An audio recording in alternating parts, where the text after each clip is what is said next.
Thank you for taking a little bit of time out of your schedule to not only hear from day 7, but to hear about this topic in anticipation of some good work that is coming in September. I know Candace will tell you a little bit more about that, but this is kind of like a sneak peek of what's to come, and I hope it's a good sneak peek. Yeah, definitely. So Dr. Bonner, he's with Lipscomb. He's a leadership consultant with a background in family systems, and he's also a conflict mediator. He has a company called Leadership Mediation Systems, and he has been a provider in our Day 7 network for quite some time, become a friend of mine, and also will be our newest board member in a short period of time as well. So we are just really thankful for you, Steve, and thankful for your involvement in Day 7. I've gotten to work with Steve quite a bit, and he's done a presentation for us in the past that was really, really good. And so we, of course, reached out to him as we started planning some of these virtual events we have moving forward. So one thing that he just kind of mentioned is our Self-Care Summit. It's a virtual event in September 14th through the 18th. We have 17 presenters presenting on topics ranging from nutrition to Steve on leadership. We have conflict mediators. We have a comedian presenting on the importance of laughter and stress reduction. We have a yoga instructor, mindfulness facilitators, therapists presenting on a variety of topics. So it's called the Virtual Self-Care Summit, Finding Balance Between Self and Community Care. So we hope that you all will look into joining us in September. I'll share a little bit more information about that at the very end on how to do that. But this presentation today is the second in a little short mini series that we're doing just to give you all a taste of what's to come in September and also offer you a valuable resource to use in your workplaces right now and in your personal lives. So today, Dr. Bonner is presenting on anxiety and anxious leadership. And so we are just thrilled to have you here, and I'll let you take it from here. I plan to, just a couple, logistics. I plan to turn my video off just to not be a distraction. Y'all can focus on the slideshow that Steve will be sharing. But if you have any questions, comments along the way, I know that Steve will be asking for some feedback, and you can use the chat feature if you want to answer any of his questions in the chat feature. And we'll be doing a Q&A time at the end. And so there's also a Q&A feature that you can find at the bottom of your screen. So if you have questions during or towards the end, feel free to put them there and we will be able to address those. So thank you so much, Dr. Bonner. Excellent. Thank you, Candace. And again, welcome to all of you who are just joined us or joined us a little bit ago. It's so good to have you. And I'm really excited to present on this topic, particularly in kind of regards to many of the things that we're dealing with in our world today. So what I want to do in this presentation is I want to give a little bit of background about myself and how I kind of came to this work, this important work of thinking about anxiety, but thinking about anxiety from a systems perspective, and then take you into the 6 triggers. I'm going to share with you some of my conversation partners or my kind of mentors who have taught me some things, and I really do hope that this time is time well spent. So our presentation today is anxious leadership. Regulating reactivity is not an option.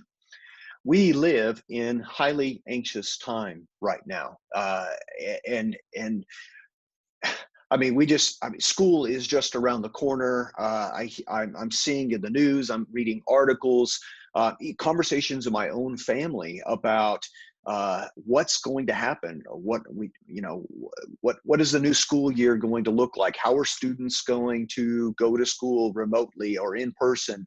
What are the risks that are associated with all of this? A lot of people are anxious, and when we think about anxious leadership, this is particularly poignant. Now, I want to just clarify one thing before I go on. When I talk about or refer to leadership, What I'm referring to is, as a leader, is anyone who leads. That this could be in a home system, this could be at work, this could be in a nonprofit, this could be in a business, an institution. This could be in government. My estimation is that we all are leaders. And you're going to hear me a little bit challenge some of the kind of traditional leadership wisdom that is out there. But first, I want to go back just a little bit. I want you to understand where I'm coming from and how I kind of got to this. Well, when I graduated high school way back in 1990, I went straight into the Army. And within a little bit of time, I was a 67 uniform, which is a Chinook, basically mechanic, a Chinook helicopter mechanic. In a short amount of time, I found myself as a crew chief and then as a flight engineer. And it was then really that I think I was trained to think systemically, to pay attention to how things work together. Now, we think about this realistically. People are fit together in systems, but we often don't. We often think in a linear fashion instead of a systemic fashion. But as I've taught over the years and reflected on my own background, this is, I think, where it all started. It gave me a lens by which to see how things are tied together, how they fit together. Also, my marriage, and as a husband, and in my family as a father. I've been married to my beautiful wife Amy for 27 years. I have 3 children. The oldest is married. He's 25. Then I have a 20-year-old, and then 2 males, and then a daughter who has just turned 17. In fact, my oldest will be turning 26. Is it 25 or 26? Oh goodness, he's going to get me later. Here at the end of August. So, is anyone who's been married as long as I have, you figure out a lot of ways not to do things, and you begin to see how your decisions and your relationships are linked together, tied together. So this has shaped and formed me over the years from my ministry background and through my academic background. It was really in my academic and my ministry background, they're kind of tied together. I learned how to and was trained to think systemically in my graduate work. And then when I started teaching, I started applying that thinking across the board. And you'll get some of that as we go through. But that's just a little bit about me and how I got to this point. Well, what I want to do, if you're not familiar with systems, particularly family systems, I want to give just a quick historical sketch here. Now, many of you may be familiar with family systems background, and this will be a little bit of review, although I suspect I'll be introducing a couple people that you may not have heard that have specifically influenced me. Well, one of the primary name associated with family systems thinking is Murray Bowen. Just give you a little bit about him. He's a psychiatrist. He was actually born in Tennessee, the East Mountains of Tennessee.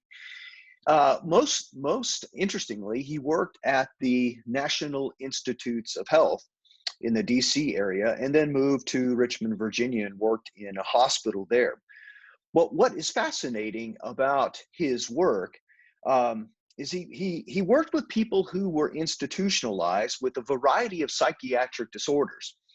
But he observed something I've seen in ministry, that these persons seem to respond well to treatment while they were in the institutional setting.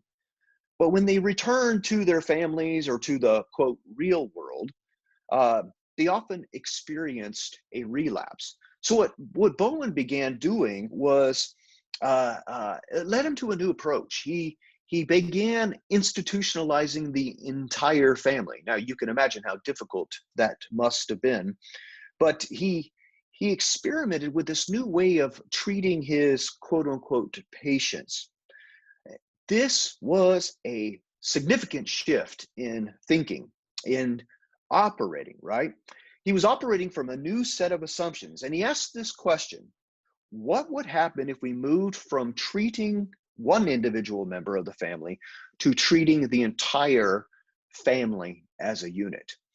That shift in thinking led to what he began to develop and what is known today as family systems theory. The second character I want to share with you is Edwin Friedman. Edwin Friedman was a student and a patient of Murray Bowen's. And it's Murray Bowen's basic systemic foundations that influence Friedman's work, but also influence my work. Friedman was a Jewish rabbi. He was born in New York. He served in a variety of roles in Washington, D.C., really for nearly over 30 years. He was a rabbi. He was an advisor to the Johnson administration. He was a therapist, a teacher, conference leader, and of course, a writer. And as I said before, he has a unique position of being both a patient and a student of Murray Bowen. Now, Friedman's major contribution to the field of Bowenian family systems theory was his application of systems thinking to church and synagogue. And as he began to think that way, he ended up publishing a book, a groundbreaking book called Generation to Generation, Family Process in Church and Synagogue. What Friedman did is he took the rather academic and tedious work of Bowen and translated it somewhat into a simpler form and applied the theory to local synagogues and local churches. Now, this book was a watershed event. In that book, Friedman outlined a new way of looking at ministry and at leadership in the congregation. And it really, what he did is he took a quantum leap away from the faddish approach to improvements in ministry, like learning the latest techniques, time management seminars, attending conferences, reading the latest book, that kind of stuff, really just working harder. And it's not to say that those things aren't good. It's that they can become faddish and kind of an add-on to, in his perspective, one's ministry. Instead, he proposed something much more difficult. He proposed a new way of looking at life, a new way of functioning, of being in life, and most importantly, a new way of relating to others. Finally, I want to introduce you to Peter Stinky. Peter Stinky was actually a student of Friedman's, and has been speaking and still is speaking and writing on this subject of systems, and particularly systems thinking applied to leadership. He is an internationally recognized leadership consultant. He was a parish pastor. He wasn't a pastor of Paris, a parish pastor. He was a therapist, an educator, and he was also the executive director of Healthy Congregations. And as far as I can tell, Stinky is the author of at least 10 books. Uproar came out last year. It is a fantastic read. So these are my dialogue partners, some dead, some still alive, and of course my students, my family, my memories. All of these come into play as I wrestle with what it means to think systemically in terms of leadership. So what I want to present to you is what follows here is Leadership, a Failure of Nerve. Now, some of you may be familiar with Friedman's book by that title, A Failure of Nerve. Some of his thinking informs my thinking and Stinky's thinking as well. You're going to see some quotes. Here's one right here. Despite the rash of books written on leadership in the last 2 or 3 decades, we have not seen an increment in effective leadership throughout the institutional world. Now that's a pretty bold statement by Peter Stinky here. What he's saying is there's been a plethora of books and conferences, et cetera, on the topic of leadership, but we've not really seen any growth or that impact and create overall effective leaders. Why is that? Well, leadership today has some very kind of fundamental assumptions. Well, if you're going to be a good leader, well, then you've got to have particular personality traits. Some would say you have to be extroverted, or if you're a fan of the Enneagram, then you need to be an 8, or you need to be this number, or you need to be this lineup of letters, right? You have to have, or you're a natural leader if you have these kind of personality traits, or you're a leader if you exercise a particular kind of presence, right? Whether that's in your family, whether that's in your business, no, it doesn't matter where that is. But you also need to be competitive. Be competitive. What does it look like to be a leader if you're not competitive? You need more knowledge, some would argue. You need to be able to have knowledge about this, have knowledge about that, be able to be emotionally intelligent. And I'm not saying that's not important, but you notice, if you've been looking at this long enough, there's these waves of kind of faddish things but people are saying you need to pay attention to in order to be effective. And what Bowen and Friedman and Stinky and what we're saying is, actually, it's much harder than that, but it's much more consistent and true to human nature. Oh, you've got to be bold, right? You've got to be a bold person, be able to express your thoughts in bold and fantastic ways. Or what you really need is just access to more data. You're going to hear about the data piece a little bit more. But one of the things that Friedman says, I think it's really interesting.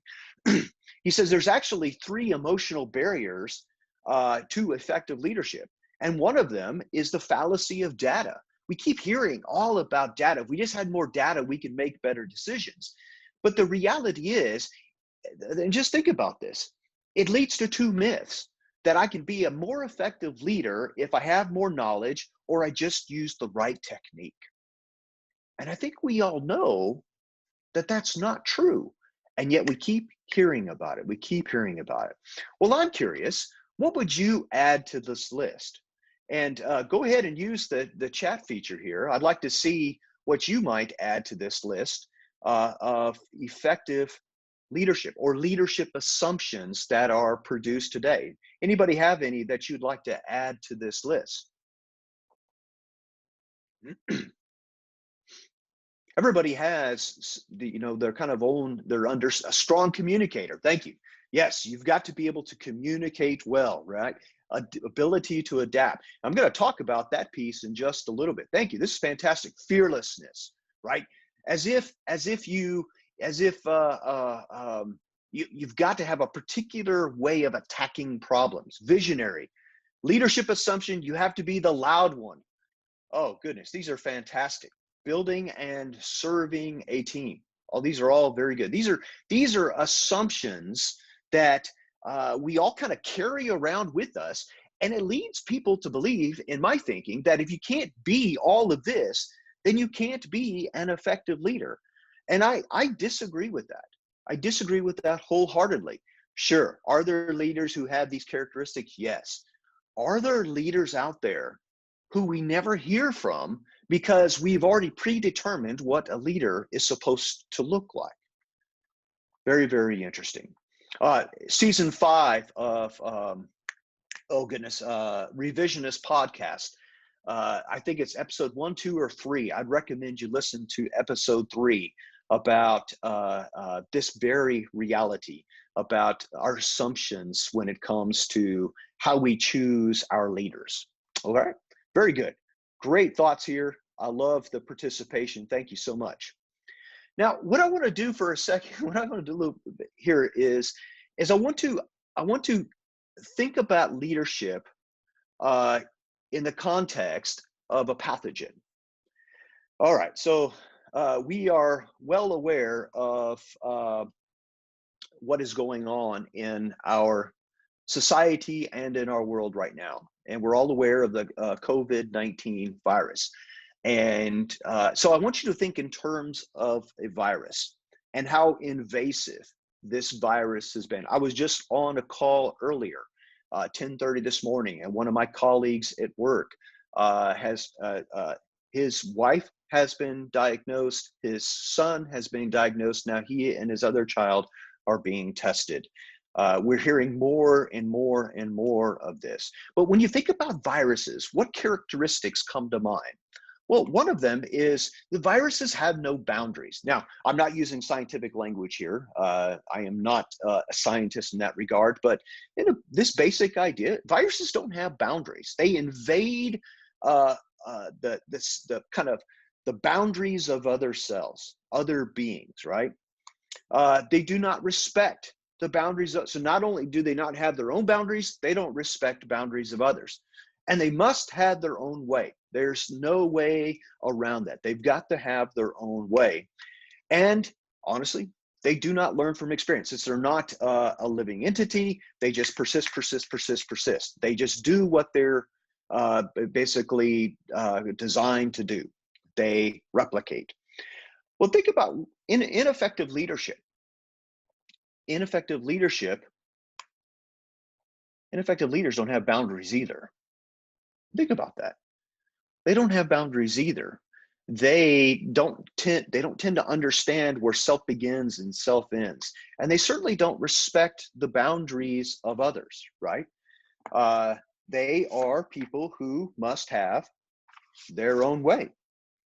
They don't learn from experience, and we don't have to really think too hard about this. I mean, just really, viruses, demagogues, parasites, bullies, uh, and those who do not take into account the emotional well-being of others all function the same way. They don't respect the boundaries of others. I mean, think about in the last several years, religious leaders across the board. Think about political leaders continuing to serve uh, their donors' needs and their own reelection aspirations instead of the needs of the people. Think about business figures who have been indicted for deceptive practices. Colleges and universities that protect faculty and even protect students who prey on others. Researchers who fudge their results. Locally, you might think of citizens who violate the boundaries of others.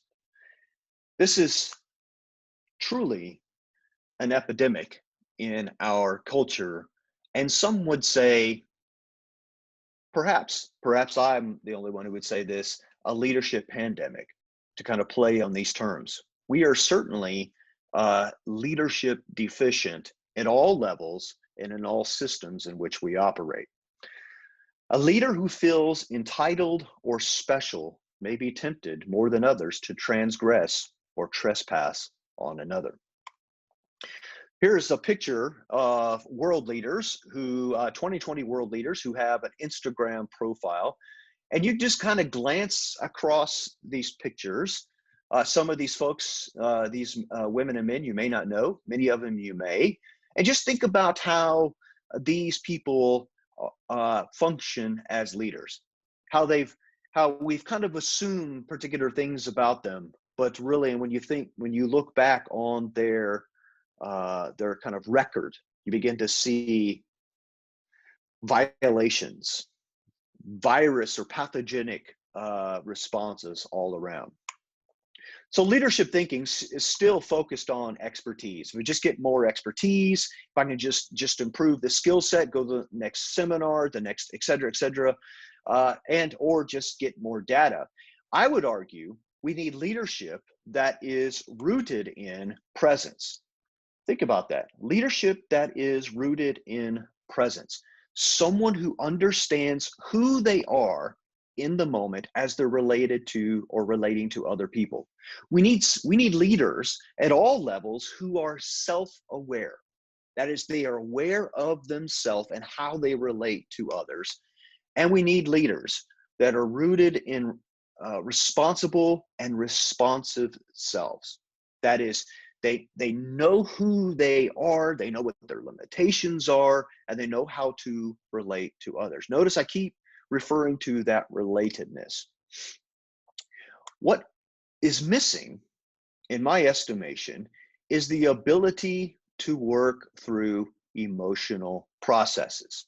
Now, Bowen would say, leaders can impact systems positively with clarity, conviction, differentiation, presence, and calm functioning.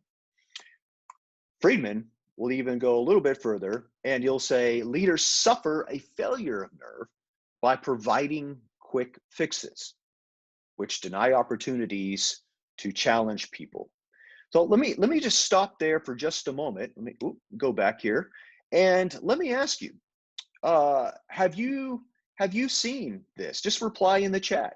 Have you seen leaders who, in responding or reacting better, reacting to some kind of situation, opted for the quick fix? This could be in your family. This could be at work. If you have an example, share with us an example in the chat. And I'll just keep on speaking here. When I talk about emotional processes, I'm gonna talk about this a little bit more. But what I'm talking about is the awareness of how people function together. And I'm not talking about being emotive, but I'm talking about the things that bind us together, that energy that kind of binds us together. Has anybody experienced a leader, or perhaps yourself, where you defaulted to a quick fix and actually denied opportunities to challenge people, to step up, to kind of take control of their own situation? Any examples out there?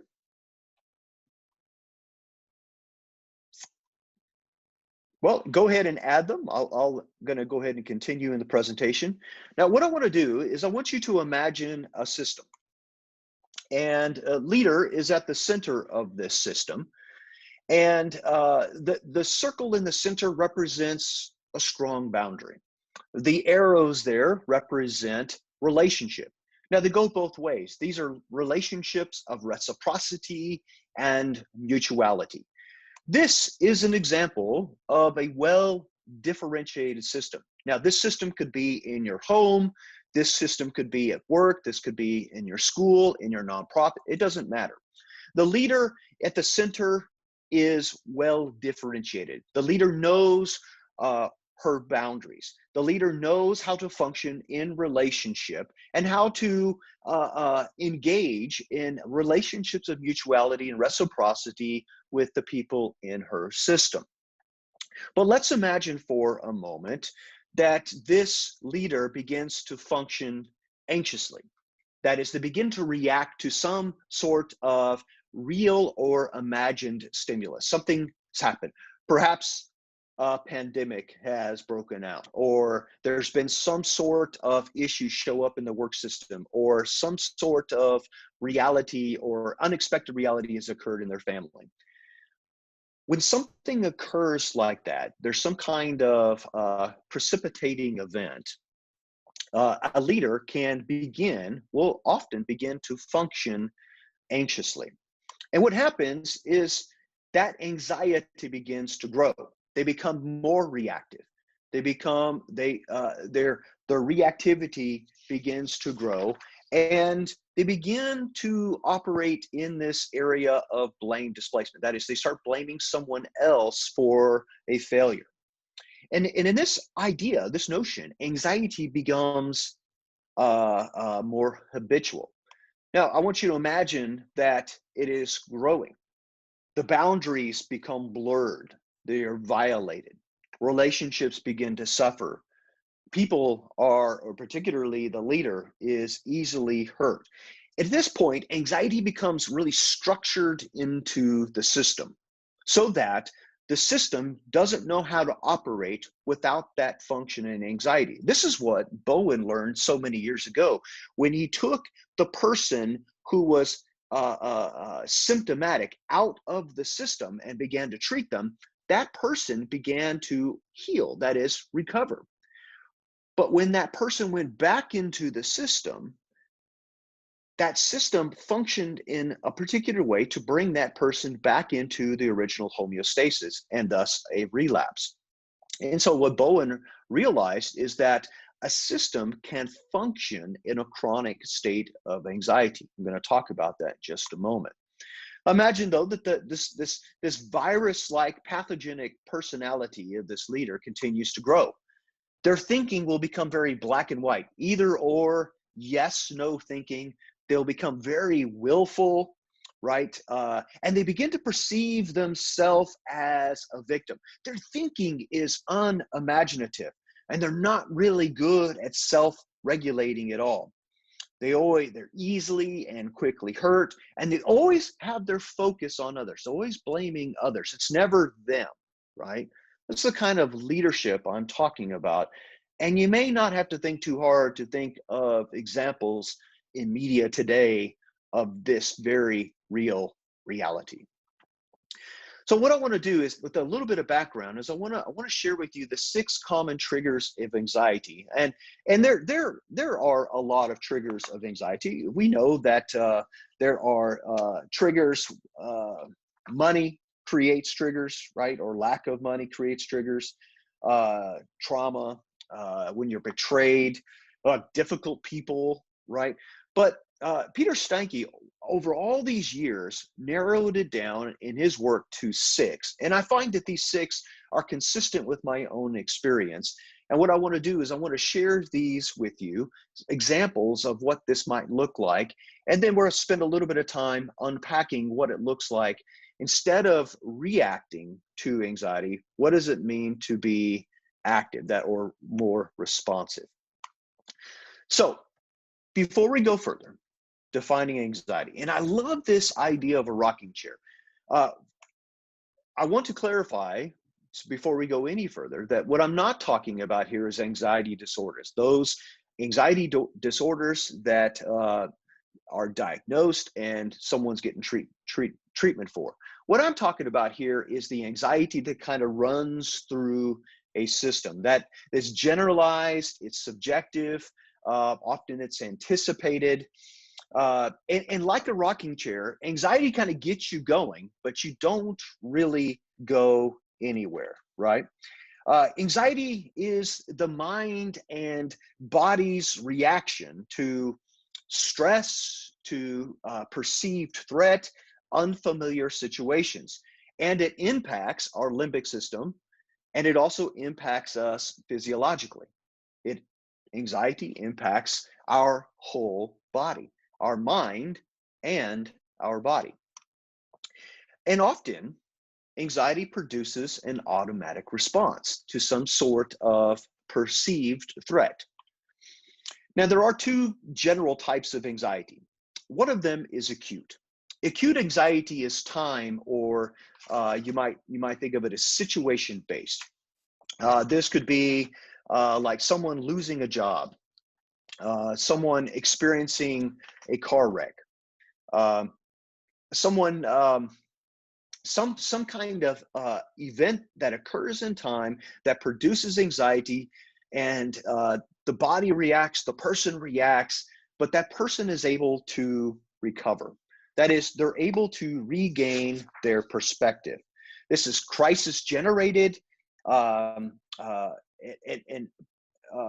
self-regulation, though, is possible when acute anxiety occurs. And the key here is the capacity to control reactivity. However, chronic is a whole different thing. It's a response to threat, either imagined or exaggerated. And I've already, as I talked about that virus growing, that leadership virus growing, I went through some of the characteristics. Anxiety becomes structured when it's chronic. It becomes structured and then that person doesn't know how to function in any other way. They're always blaming. It's habitual. It's never their fault. They're focusing on others. They're always the victim. Their thinking is unimaginative. If I just had more information, if I just honed my techniques, then I'd have a better outcome, more data, et cetera, et cetera, et cetera. Now, Peter Steinke says this, and I love this. He says it with chronic anxiety, it's as if instinct has a headlock on intent. Let that sink in just for a moment. Instinct has a headlock on intent. Now, so what are the triggers? I'm going to pop them up here in case you want to write them down. There are 6 triggers of anxiety: disruptions, feeling trapped, threat, differences, uncertainty, and depletion. Disruptions, feeling trapped, some kind of threat, differences, uncertainty, and depletion. And what I want to do is I want to go through each of these in kind, and I'm going to talk about them just a little bit. Disruption. This is forcible separation or division, right? And just think about a couple of these examples. Think about disruption in terms of change. We all of us were disrupted back in late February, early March. Our routines changed, our certainty changed. For many of our friends and family, there was loss. We were separated from each other. And this all of this creates a disruption. This is a primary trigger of anxiety in people. And if someone functions chronically, they're going to have some difficulty responding to this. However, others who can respond and in a more acute sense are able to regain their perspective and control their reactivity. But innovation also causes a disruption. One of in the field of higher education, one of the things we're wrestling with right now is how do we go back to school? We have some students who are not going to come back to campus. We have teachers who, because of health reasons, don't need to be on campus because of the potential. And so we have instigated or instituted, put in place a whole new system of both teaching in person and remote at the same time. This is innovation that is causing disruption. I know the local school systems are dealing with the same kinds of things. For those parents who work full-time jobs and have kids, this is a major disruption and a major source of anxiety. But what about accidents?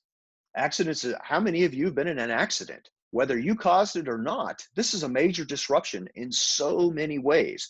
And how one responds to that anxiety is important. Feeling trapped. This is being deprived of strength or power. Strength or power. This is when one feels helpless, right? Helpless, hopeless, powerless, unable to influence an outcome. I don't think we really have to think too hard to come up with examples of this either. When's the last time you felt like you were trapped in a situation that you couldn't get out of? Perhaps you have friends or family who are trapped in a relationship that they felt powerless to control, or trapped in a job situation, or ministers out there who feel trapped because they've come to an understanding, but they're in an ecclesial context where they can't speak about that, right? Or you've come to some idea, you believe deeply in something, but you're not able to influence the outcome. This can be a strong driver, a strong indicator of anxiety, or one that precipitates anxiety. Feel helpless, hopeless. And it may be in situations of true helplessness, right? Anxiety can arise. What about threat? This is an indication of warning or some kind of probable trouble. This can be real or imagined. This is when someone senses potential harm or injury. Your survival instincts take over. That is your limbic system, your automatic responses, they take over instantly like this. And the old phrase, the wolf at the door, kind of comes to mind. Now, again, this threat can be real or imagined. And a lot of times, certainly it can be real. But I want you to think about those threats that are imagined, that are off in the future, that impact us now. I had a colleague say a while back in a series I did on Instagram, he said, depression is fear of the past, anxiety is fear of the future. I thought it was an interesting way of capturing anxiety. It's something that is in the future that kind of impacts us now, whether emotionally, intellectually, or physically, right? And in those times, our instincts take over. It's fight or flight. black or white, either or. And we don't have the ability to think in the moment. And someone who understands this, which I'll talk about in just a little bit, can begin to quickly, instead of react, respond. There's also the anxiety trigger of differences, the state or relation of being different. And in our culture, we're going through a lot of this right now, particularly with those last few, right? People across our country are saying enough is enough, and they're standing up and they're saying, we can't continue in this way. And what's happening on all sides of that conversation of Black Lives Matter, diversity issues, and the values that are embedded in those, and the contrasting ideologies, anxiety is triggered. And we've seen that play out in our cities. We've seen that play out in our streets. We've also seen it play out around our dinner tables, right? On social media. Differences trigger anxiety. And it's good to know this. If differences, opposites, or something that is strange, like, and I have a picture here of an age gap marriage, right? For many, this triggers anxiety because this just doesn't seem right. Some people would say. Other people are like, hey, you're fine with it. If they love each other, so be it. And we can think of many different examples of this trigger. But let me go on for purposes of time. How about uncertainty? This is the state of being uncertain. Doubts, ambiguity, the unknown, the unpredictable. For a lot of people, when they were furloughed back in March, lost their jobs, there is certainly uncertainty. There's doubts about the future. There's ambiguity. Don't know what is coming. This is unpredictable. We see this in work. We see this in our families. We see this in all systems at every level. Uncertainty is a common trigger, but also depletion. This decrease or exhaustion of the abundance of resources. This is this idea of lessening, a deficiency, this exhausting kind of wearing down reality. And I've heard some people use this language, you know what, I'm just zoomed out. So thank you for being here today. You know, it actually requires a lot of energy to look at a screen, because picking up on all of the facial expression when you're not in person, when you're doing it on screen, requires much more mental effort. And we don't recognize just how much that fatigues us sitting in front of a screen. And depletion is a trigger. And however depletion hits you, it can be a significant trigger of anxiety, one that we would do well to be aware of. So I want to give you this image. When you think about leadership and think about yourself as a leader, whatever system that you're operating in, think of yourself as a transformer. Now, I'm not talking about the robot. What I'm talking about is something like a step-down transformer. Step-down transformers, step-up transformers, we use in so many devices. I'm going to show you a big grid in just a moment. In fact, I'll show it to you now. Here is an example of a system on the large scale. You have the power plant that produces the electricity, and you have a step-up transformer that transmits the energy through the lines. And then as it gets to the houses, you have a step-down transformer that reduces the voltage or the power of the energy, let me use that, so that it can be consumed. What I'm advocating here is for leaders to be step-down transformers. That is, when the high anxiety comes in, and it's going to come in the form of these triggers, what I'm advocating for is that you function as a step-down transformer so that once it goes through, once it gets to you, you have a choice. You have a choice to react, or you have a choice to respond. Now, being aware of these 6 triggers will help you become that step-down transformer, right? So that you're not operating at high voltage, you're operating at a lower voltage. And when I was in the Army and was working on Chinook helicopters, we had two engines on either side of the helicopter, and often one of the engines would high side. That is, it would kind of wind up and we could hear it, and it impacted the entire system. Don't be the engine that high sides. Be the engine that runs at idle.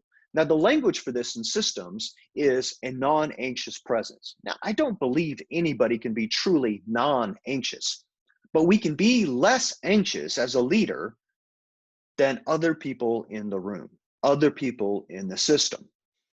Anxiety is catchy, it's contagious, but so is calm. Calm is also contagious. What kind of leader are you? Or what kind of leader can you be? Might be a better question.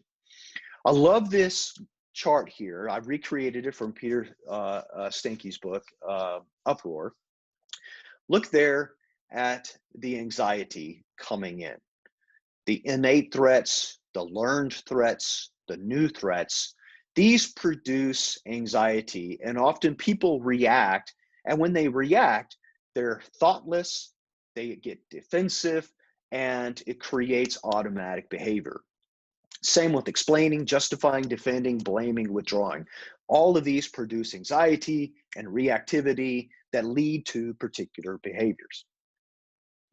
So when you're thinking about yourself as a leader in your family, in your work environments, in your systems, it doesn't matter.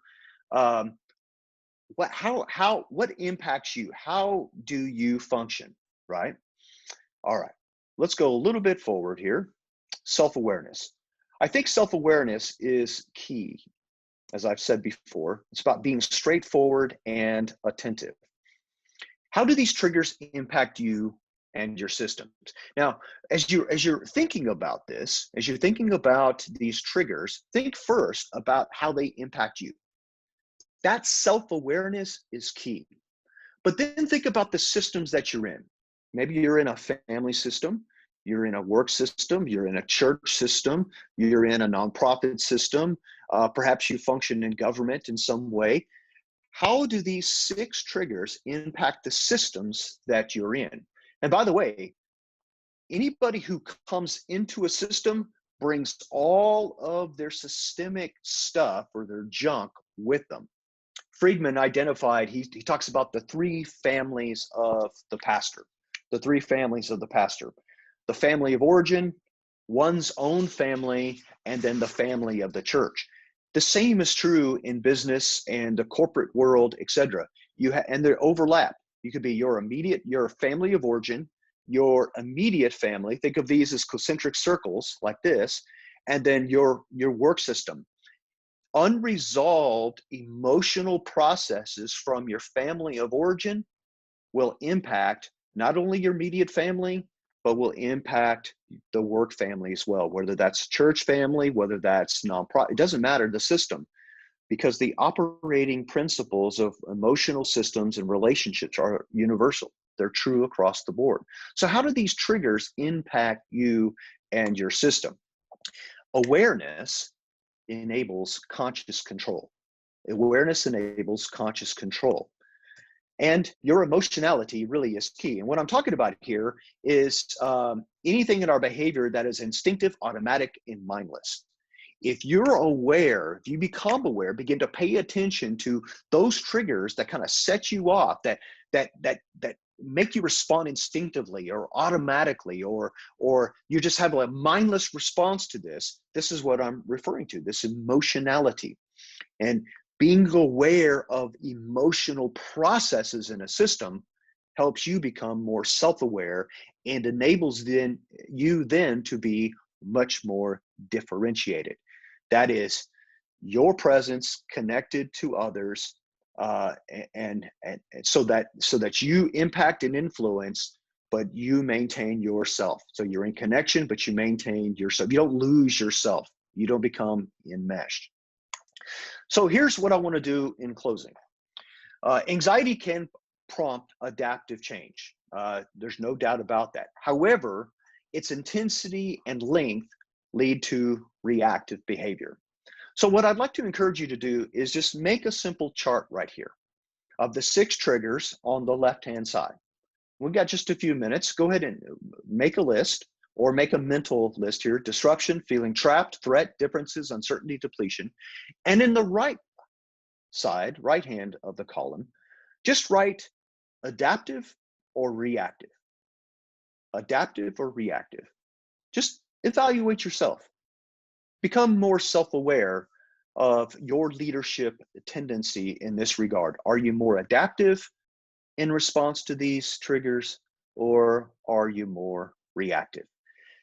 Being self-aware enables you to respond consciously in ways that won't not only benefit you, but benefit the people that you're in relationship with, no matter what the system is.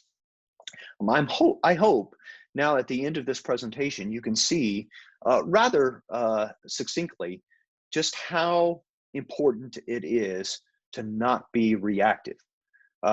Regulating reactivity is not an option. It's not an option if you're a mother in a family system, if you're a father in a family system, if you're the patriarch, the matriarch, if you're the executive director, if you're whatever it is, you're a teacher in a school system or your classroom. Regulating your reactivity is not an option. If you're not if you're not able to regulate your reactivity, you become basically, you are a up transformer. You take the energy in and you ramp it up and you send it right out into your system. And sometimes you might blow fuses, or to use the analogy, to blow people's ability to respond. Okay, I'll go ahead and bring my presentation to a close. Thank you so much for being with us this afternoon. Here's my basic contact information. I would love to now take some. I'm going to stop the screen sharing, Candace, and go ahead and take any questions for the remainder of time that we have. Candace, are you there? Hey. There you are. Just one question. It was about the time that you were talking about using the transformer analogy and how calmness can also be contagious. It was from the CYMT group. It says, with this mindset, is the anxiety coming externally or internally, meaning are others anxious, or are you dealing with your own anxiety? It can be both. It could definitely be coming from outside a system, say like the COVID pandemic, but it also could be one of those triggers that triggers some unresolved emotional pain or trauma in the past that is undealt with, that is just there bubbling below the surface and then can explode. So it can actually be both. And where it becomes particularly problematic is when it's both at the same time. When you have the external anxiety trigger, that then triggers internal realities that have not been dealt with. Both of those can come in and to use the transformer analogy, blow the system up. Absolutely. I see, can I put the contact information up again? Sure. And if you're okay with me sharing it, I can include it in the follow-up email that I send out to everybody, Steve. Absolutely. Absolutely. Are there other questions? This has been really helpful. Somebody mentioned they didn't expect it to be so relevant to home and family. And it really is. Yeah. Pretty incredible how this information, like you said, can impact so many different areas of our lives and in whatever role we're in. Oh, absolutely. I've found that what started off basically in psychology, psychotherapy, helping people, the principles are universal, because we all relate to each other, and we all have deal with these emotional processes. When we think about leadership, we often think about those leaders who are out front, who are running system, companies, government, whatever. But the reality is, if you are an ineffective leader in your family, the same things result. And if you haven't dealt with that stuff, that junk from your family of origin, it will impact every system that you're operating in. Yeah. Other recommended tools beyond self-awareness? Oh goodness. I think self-awareness, I think, is key. Find a few trusted people who are willing to tell you straight, who are willing to just kind of, they've known you a while. You've been in the highs and lows. While self-awareness, I think, is foundational, there are ways at getting at that self-awareness. And one of them is asking people to tell you, when this happens, how do I respond? Or how did I hurt you because of the way I responded? Um, how might I respond or better given these circumstances, etc. I really do think that the relationships we are in are key to helping us understand to better differentiate in the very relationships that we're in. One more question, and then we'll probably close. What are a few of Steve's go-to strategies for stepping down in the moment? Think back to the transformer analogy. Yeah, so I think these are ones that have been shared in other environments, but I have found them to be helpful. And by the way, I don't always do this well, so I know I've learned great ways not to do it. Count backwards from 10 or from 5. The idea is to get your your automatic limbic system, flight or fight, your lizard responses, to switch to your prefrontal cortex. So depending on where you are, maybe counting does that. Counting kind of brings you into the moment, right? It kind of anchors you, roots you in the moment so that you can respond. Some are better at this than others.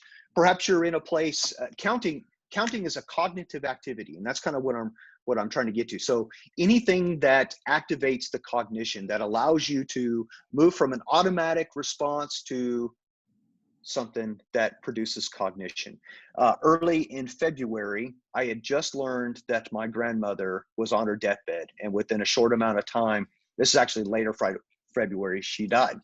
I was on the way to work, and I had just received this message from my aunt, getting off the off-ramp, and I saw the car in front of me get T-boned. There were 3 women involved in this wreck, and immediately I was like, 5, 4, 3, 2, 1. Got out of the car and started taking care of business. It is a way for me.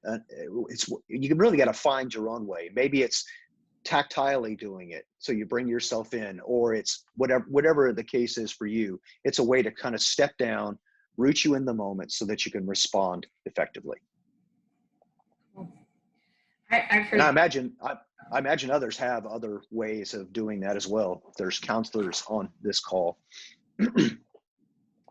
I've heard, noticing the things around you, spotting things, color, Yes. What is green around me? Or even like, if you have a moment, you wouldn't be able to in the wreck situation that you just mentioned, but like stepping around with your shoes off to just kind of tactilely bring you into like the present moment, grounding type experience. Right. Yeah. Great. All great examples, Candace. Well, it's 2:00, so I just want to thank you so much for being here. Thank you, everybody, for joining us. We really appreciate y'all's participation and you taking an hour of your time this afternoon to be here. That means a lot. Hopefully it was helpful information. I know it certainly was for me. And I will send y'all a follow-up email. It will include this link of the recording. If you want to go back and view it or get resources, I'll share Dr. Bronner's contact information with everybody as well. We will have 1/3 free event in August, so be on the lookout in your emails for the information about that one. That'll kind of wrap up this series leading up to our virtual self-care summit. And again, if y'all join the call a little bit late, we're hosting a summit September 14th through the 18th, and we will have 17 presentations throughout the course of that Monday through Friday. You can register for them, individually if there are sessions that stand out to you.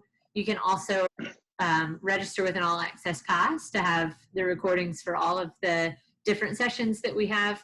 We have a nonprofit group discount rate. So if you're a nonprofit leader and want to inquire about that, feel free to. And because y'all joined the call today, we'll be sending out a 10% off code for anybody to register for the Self-Care Summit.